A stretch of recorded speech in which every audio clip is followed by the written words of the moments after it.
Good morning student, আশা করি তোমরা সকলে ভালো আছো এবং বেসিক ইলেকট্রিক্যালের অনেকটা পার্টই তোমরা জেনেছো, যেমন রেজিস্ট্যান্স, কারেন্ট, ভোল্টেজ এবং ওহমস ল, কিরচফস ল এবং আরো অন্যান্য অনেক বিষয় সম্বন্ধে তোমরা জেনেছো। তো আজকে আমি যে বিষয়টা নিয়ে তোমাদেরকে বলবো, এটা ভীষণ ভীষণ ইম্পর্টেন্ট একটা বিষয়, যে রেজিস্ট্যান্স কোন কোন বিষয়ের ওপর নির্ভরশীল, কোন পরিবাহীর রোধ কোন কোন বিষয়ের ওপর নির্ভরশীল। তোমরা এই বিষয়টা মাধ্যমিকে পড়েছো, তো এখানেও তোমাদের ইলেকট্রিশিয়ান ট্রেডেও বেসিক ইলেকট্রিক্যাল পার্টে আছে, তো সেটাও তোমাদের জানতে হবে। আবার আরেকটু এলাবোরেটলি আমরা জানবো। তো আমরা জানি সকলে যে রেজিস্ট্যান্স কি করে। রেজিস্ট্যান্স একটা হচ্ছে প্রপার্টি, কন্ডাক্টরের একটা প্রপার্টি, যে কারণের জন্য ও তড়িৎ প্রবাহকে বাধা দেয়। তো এই রেজিস্ট্যান্স চারটে বিষয়ের উপর নির্ভরশীল। এক হচ্ছে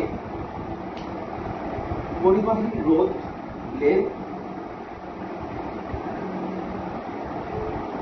প্রস্থচ্ছেদের ক্ষেত্রফল বা cross section,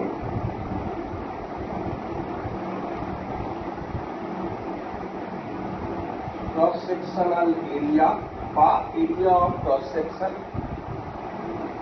type of material,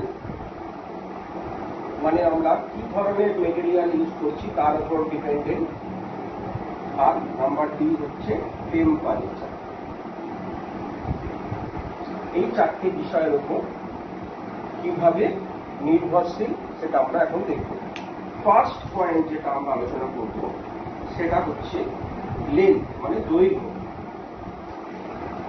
তো দেখো ছবিটা আমরা দেখতে পাচ্ছি, ধরো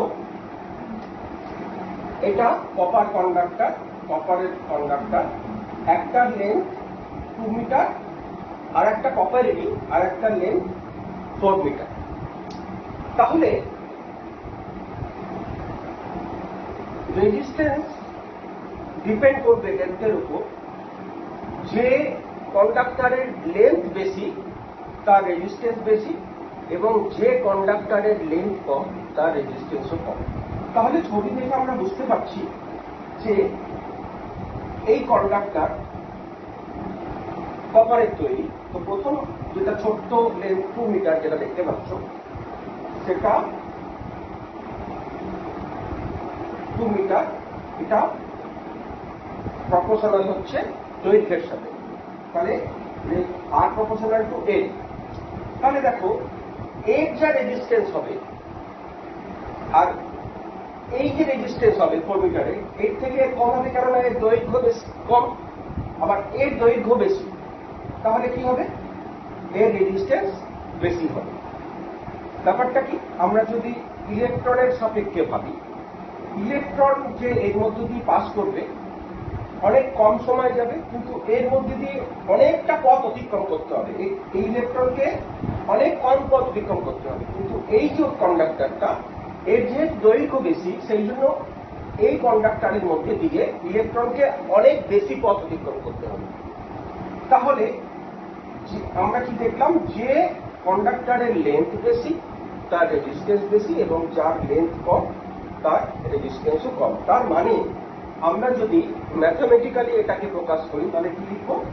resistance is directly proportional to L. তার মানে এল যদি বাড়ে তাহলে আর বাড়বে, এবং এল কমলে আর কমবে। এটা হচ্ছে লেন্থের সাথে কিভাবে রিলেটেড সেটা বললাম। নেক্সট আসছে, হ্যাঁ, কিন্তু এখানে একটা জিনিস মনে রাখতে হবে, এটা তখনই হবে যখন এরিয়া অফ ক্রস সেকশন কিন্তু সেম থাকবে। তার মানে এই কন্ডিশনটা তখনই ফুলফিল হবে যখন ক্রস সেকশন দুটো, দেখো দুটোই ক্রস সেকশন প্রায় এক, সেম হতে হবে। দুটোরই প্রস্থচ্ছেদের ক্ষেত্রফল বৃত্তাকার, এখানে যেহেতু তাদের দুটোরই প্রস্থচ্ছেদের ক্ষেত্রফল কিন্তু সমান থাকতে হবে, তবে এই কন্ডিশনটা ফুলফিল হবে। নেক্সট আসছি আমরা area of cross section. Area of cross section আমরা এই দুটো ফিগারে দেখব, এই ফিগারটা এবং এই ফিগারটা। কি দেখতে পাচ্ছি আমরা না, দুটোই কিন্তু লেন্থ সমান, ধরে নিচ্ছি দুটোরই লেন্থ 2 মিটার করে, কিন্তু প্রস্থচ্ছেদ এর কম এর বেশি। এইবার ইলেকট্রিক্যাল ভুলে যাও, ধরো তোমার কাছে তুমি দেখতে পাচ্ছ দুটো পাইপ রাস্তা দিয়ে যাচ্ছ, দুটো পাইপ তুমি দেখতে পেয়েছো। তো একটা পাইপের এরিয়া অনেক বেশি, তার পাশে আরেকটা পাইপ রয়েছে, তার এরিয়া ওর থেকে কম।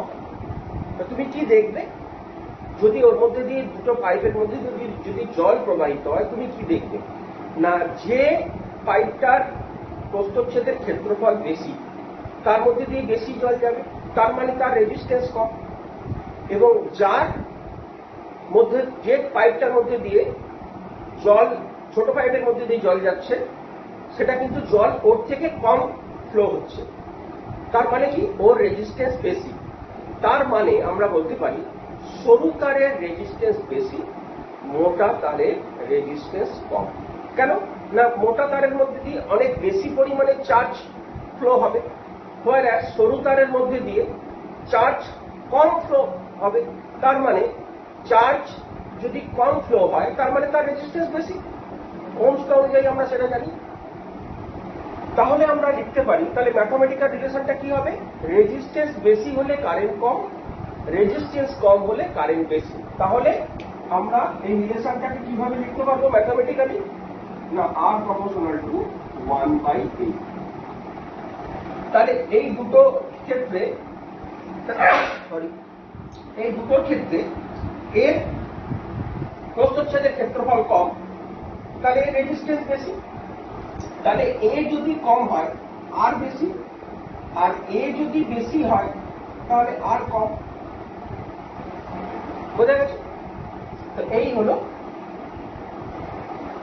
এরিয়া অফ ক্রস সেকশনের উপর রেজিস্ট্যান্স কিভাবে ডিপেন্ড করে সেটা বলি।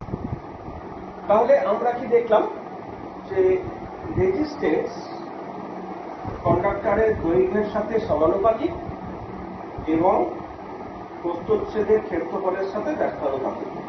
তাহলে দুটোকে আমরা একত্রে যদি করি, তাহলে আমরা কি পাবো, R প্রপোর্শনাল টু L/E। এবার আমরা জানি সমানুপাতিক চিহ্ন যদি উঠে যায় তাহলে একটা ধ্রুবক আসে, সেই ধ্রুবকটাকে বলা হচ্ছে রো। তাহলে কি দাঁড়ালো, R is equal to rho into L/A।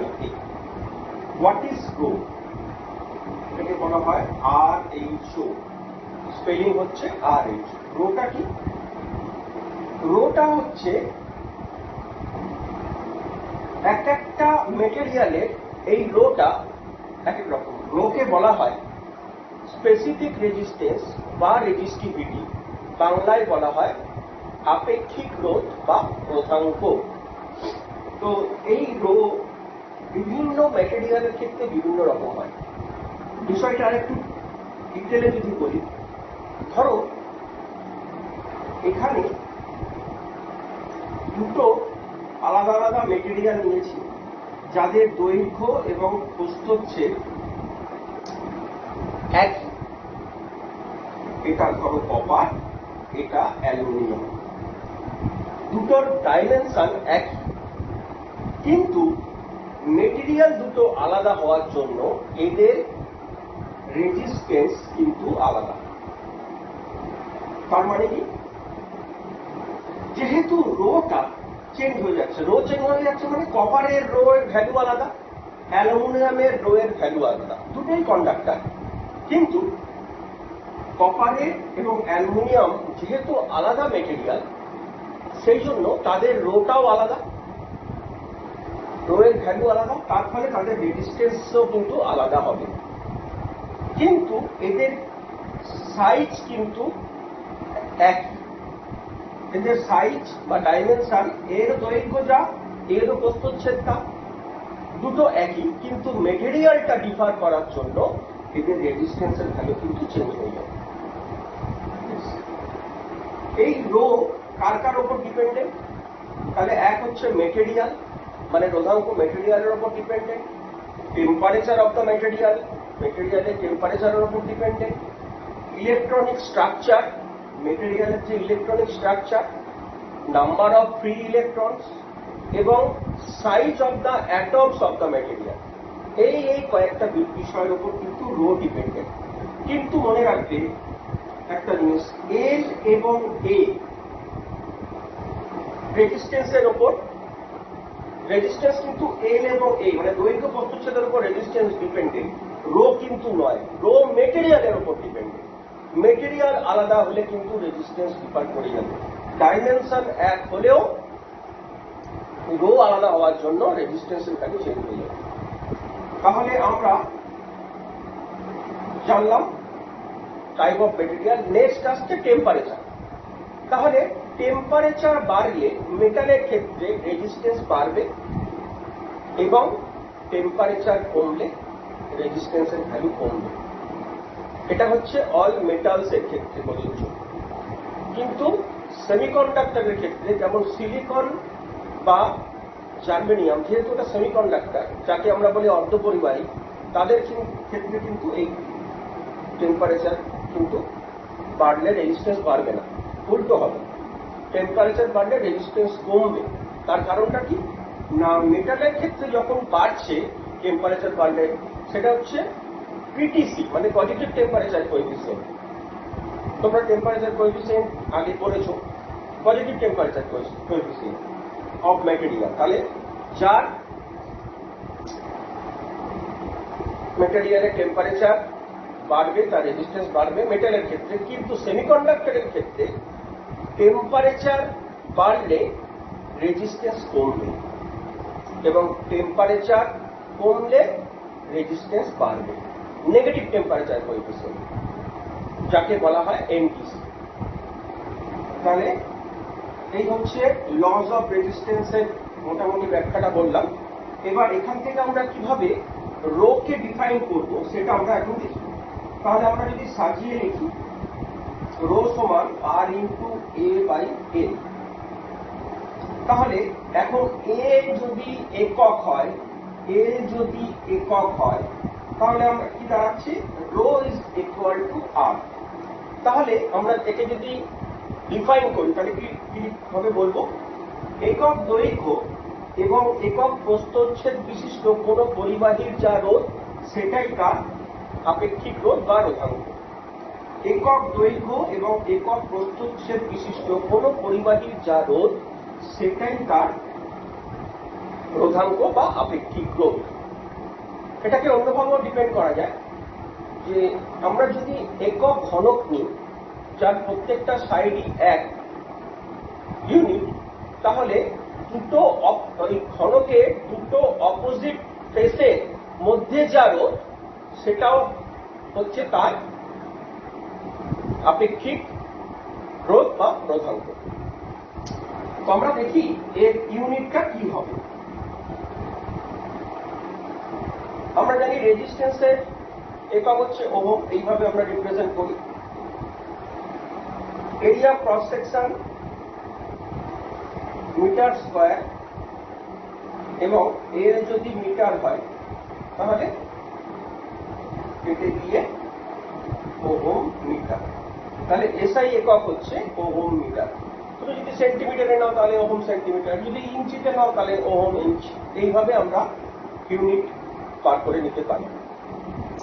তো এই হচ্ছে তোমাদের লস অফ রেজিস্ট্যান্সের বিষয়বস্তু। একটা জিনিস মনে রাখবে, এই যে লস অফ রেজিস্ট্যান্স এটা কিন্তু তোমাদের ভবিষ্যতে এই কনসেপ্টটা অনেক জায়গায় আসবে, বিভিন্ন জায়গায় কিন্তু এই কনসেপ্টটা আসবে। যেমন ধরো আমি বলছি ট্রান্সফরমার তোমার সামনে একটা রেখে দেওয়া হয়েছে খোলা, রেখে দিয়ে তোমাকে বলা হচ্ছে আচ্ছা বলো তো এটা এলভি ওয়াইন্ডিং না এইচভি ওয়াইন্ডিং, কোন দিকটা এলভি ওয়াইন্ডিং মানে লো ভোল্টেজ আর কোন দিকটা high voltage. Low voltage winding মানে ট্রান্সফরমারের ক্ষেত্রে তোমরা জানবে ভবিষ্যতে লো ভোল্টেজ ওয়াইন্ডিং মানে কারেন্ট বেশি। তাহলে কারেন্ট বেশি মানে এরিয়া ক্রস সেকশন কি হবে, কারেন্ট বেশি। কারেন্ট বেশি মানে কি হবে, তাহলে তারের গেজ কি হবে, কারেন্ট বেশি মানে রেজিস্ট্যান্স কম।